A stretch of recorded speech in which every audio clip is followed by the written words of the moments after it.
Natatawa ako. Itsura ng may lihim na galit sa'yo kahit hindi mo naman inaano. Ayan, shoutout po sa mga basher ni Beyonce na nasa aking channel. Tawang-tawa ako sa inyo, my God. Pati isang dalaga na walang kaalam-alam ay pinapatulan nyo. Binabatikos nyo, kahit ano na lang, binabato nyo po sa kanila. Ano ba kayo? Perfect ba kayo? Hindi kayo matakot sa karma. Baka kasi mapunta sa mga anak nyo or di kaya sa mga apo nyo, hoy, Diyos ko, maghunos dili po kayo. Kagaya nga ng sinabi ko, every time sa reaction video, kung ayaw nyo kay Beyonce at hindi pasok sa panlasa nyo, hanap kayo na mag-fit sa inyo. Kasi hindi naman po kami namimilit or si Beyonce namimilit na suportahan po siya. Kasi kung tutuusin, napakarami pong supporters si Beyonce at mga sponsors. 'Di ba? Ano yung sinabi nila? May galis daw po si Beyonce. Di mo ba nakikita? Ayan napaka-flawless.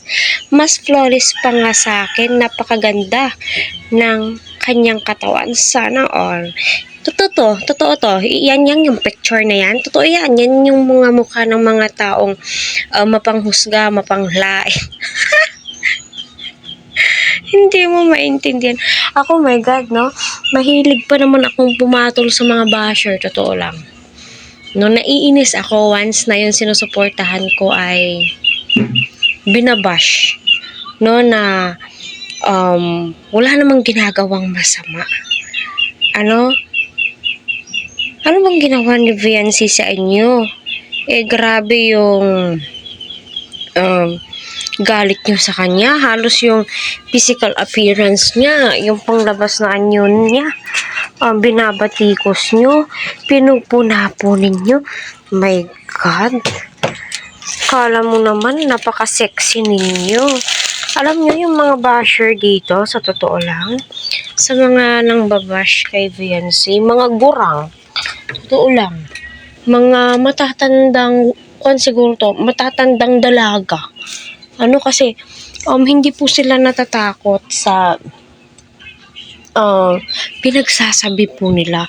Bagkus advisean nila si Beyonce na mag-aral kang mabuti, huwag kang padalos-dalos sa desisyon mo.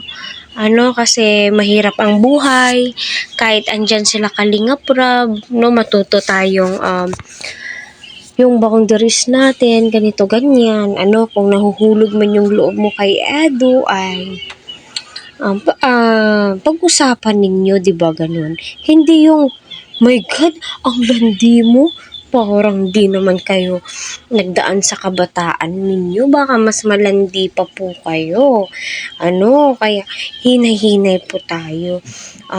Ika nga po nila, kung ano yung ibinabato mo sa kapwa mo, yun yung ginagawa mo.